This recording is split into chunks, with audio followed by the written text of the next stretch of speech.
Shall we? Yes, Good Mr. Bhatt. evening. Good evening, viewers. My name is Rajan Mahindra. I'm the founder of Arogya Ahar, AAROGYAHAAR.com. Welcome today once again to the talk on nutrition for various disorders. Today's topic is going to be on autoimmunity. This is a series of webinars that we're going to do as a part of Ayurveda and Arogya Ahar offering. So let's dive into the topic of today. Autoimmunity. What is autoimmunity? So, but first understand what is immune system. Immune system is our defense mechanism that is fighting to avoid pathogens from getting into the body and affecting our body.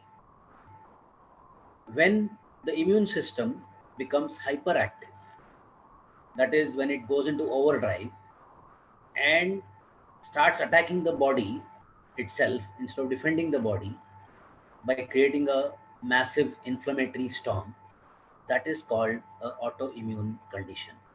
This can be explained in a form of, let's say, there's a news coming in that a terrorist is hiding in a house in a small area. May or may not be hiding, it's just intelligence information. And then the military attacks that area with, let's say, tanks with a lot of ammunition and destroys the entire area.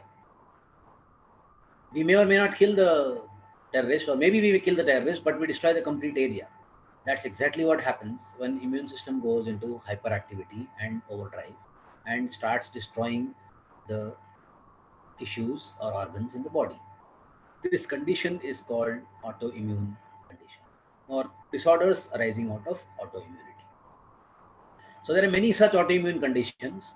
Let me explain a few of them so that we get a clarity of what all conditions can be called as autoimmunity. The first one could be type 1 diabetes. This happens to children. This means the pancreas are under attack. More specifically, the beta cells of the pancreas are under attack, and therefore they cannot produce insulin, and therefore the body cannot control sugar. And this is called type 1 diabetes. It happens mostly in children. The second condition, for example, could be rheumatoid arthritis. Here, the joints are under attack. So people will get joint pains, fingers or knees, shoulder, etc. You have Hashimoto's thyroiditis, which means the thyroid is under attack, autoimmune thyroid disorder. Asthma, the lung is under attack. The psoriasis, the skin is under attack. IBS, irritable bowel syndrome, the gut is under attack. Then we have multiple sclerosis, where the nerves are under attack, or fibromyalgia, or amyotrophic lateral sclerosis, which means the muscles are under attack. So there are many such conditions where the immune system is under overdrive and is attacking our organs and tissues. For example, all the COVID deaths that happen around the world is because the immune system is under overdrive. And that's what is killing the people. A severe storm of inflammation is causing the deaths of the patients, not the virus. Now, what happens when somebody is under attack of the immunity? Typically, immune suppressants are given by the doctors. So we have heard the name of HCQ or hydrochloroquine, which is a immune suppressant that is being used these days for COVID patients. Then there could be other drugs like prednisolone, which is given in psoriasis or some other immune conditions. So how does it work? They simply suppress the immune system, which is in overdrive, and therefore reduce the symptoms, reduce the symptoms in terms of, let's say, arthritic patients are given us immune suppression, the pain comes down. Is that all? That's all we can do? Alas, from medical perspective, yes, that's the way medical science treats autoimmune disorders because it's treated symptomatically. What happens when we use these immune suppressants? One, as long as we're using them, we'll be fine. When we stop them, again, we'll be back to the same condition. Secondly, because our immunity is now compromised, we are prone to infections. So we can fall for frequent infections. Now, can we do something else? Yes, we can. Which means we have to understand what is the cause of autoimmunity. Why do we get autoimmune disorders? How to address them? That takes us to the most important element in our body, that's our gut. Our gut is our second brain. So, our gut has more than 4,000 species of bacteria, fungi, virus, and many more microorganisms, what we call in general as microbiome or microbiota. The heart of the immune system, more than 75-80% of the immune cells are around the gut. So, what causes an autoimmune disorder is a dysbiosis or imbalance in the gut microbiome. The gut is a very small membrane or a thin layer of cells which are sugar binding. So, what it does is it is a separation between our GI tract and our bloodstream. This is the point where our nutrition gets absorbed into the body, into the blood, and goes to the various parts as the various nutrients that are required by the body. But when the gut is damaged or when there's a dysbiosis, the undigested food or the bacteria or the microbes in the microbiome enter the bloodstream, wherein they are a foreign body. They are not part of human body. Therefore, the body starts creating antibodies or inflammation against these organisms or undigested food particles, which may contain some proteins or some other bacteria or some other microorganisms. The attack on these microorganisms, the attack on these proteins, because they are considered as foreign bodies, cause what is called as immune disorder or autoimmune conditions. How do you know which part of the body gets affected? It's a very elaborate process of testing our microbiome using a stool test to figure out what microbes or what proteins are damaged. Now, depending on which bacteria, which proteins are impacted, those particular tissues or organs can be under attack, because our body from head to toe has organisms, has proteins.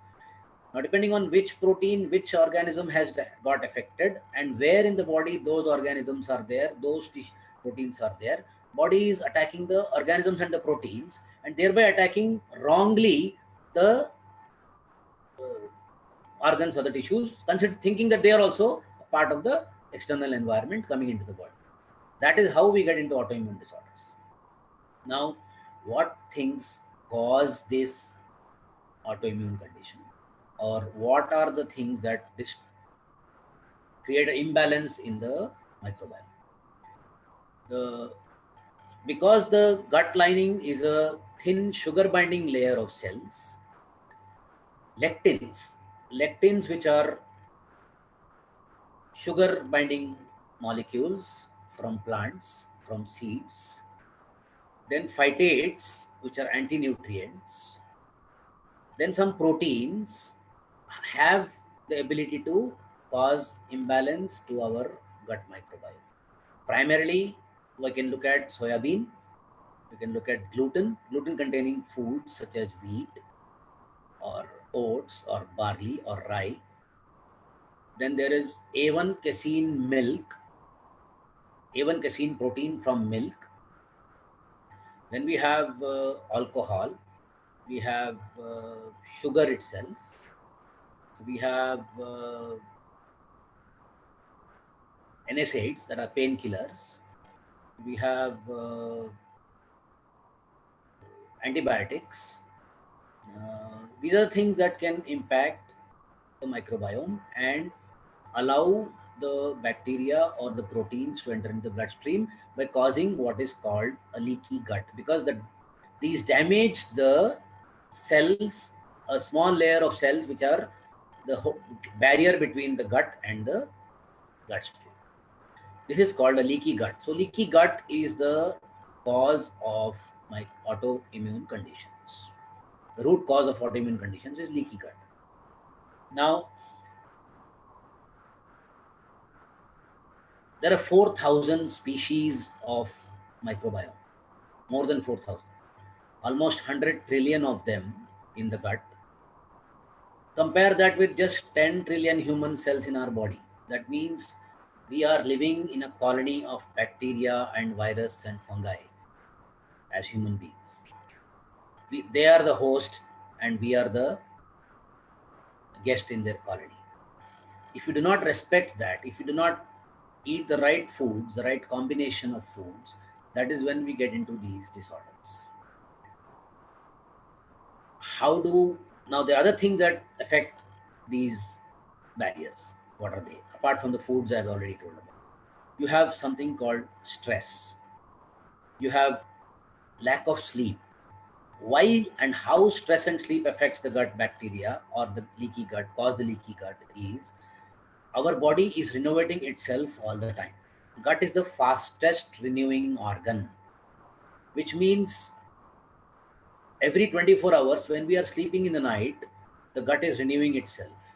But if you don't sleep well, if you're stressed out, the blood then rushes to the limbs and not to the gut.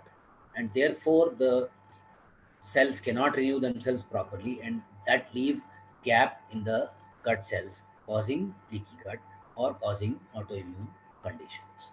So as I told you about the foods and the medicines and stress and sleep, if we are able to take care of them, then we can definitely address autoimmunity. So now we know the cause of autoimmune disorders. Let's look at how to address them in a holistic manner. The first thing you have to do is to stop further imbalance of the microbiome by eliminating the foods and the substances and things that are causing the gut leakage. So that is called an elimination diet. The second thing we need to do is to restore the gut microbiome to its original state. Create more variety in the microbiome. The more the variety, the healthier the gut, the healthier the immune system, the more balanced the immune system. Third thing is to repair the leaky gut. The repair process can be done through several enzymes and through certain fermented foods. Foods that help us in repairing and restoring the gut lining to its original state. Foods that help us in bringing the microbiome back to its original state, eliminating the irritants that cause the leaky gut can be used to improve the autoimmune conditions. And by doing these three things systematically over time, we can definitely eliminate autoimmune conditions. But let's say you don't have autoimmunity yet, but do you want to know how do you check whether you have a leaky gut? Very simple home test. Use beetroot, eat a beetroot or make a beetroot juice and drink it. Check when do you see the red color of the beetroot in your stool. If it is between 12 to 24 hours, then you are fine. If it is less than 12 hours, then you have a problem. If it is more than 24 hours, you have a problem. The very simple home test can be used to check whether we have leaky gut and whether we can in future cause ourselves an autoimmune condition. For helping people with any autoimmune disorders, you are more than welcome to come to Ayurveda or Arogya Har pages and get a consultation, and we will definitely help you with your autoimmune disorders. If you have any questions, I'll be pleased to answer.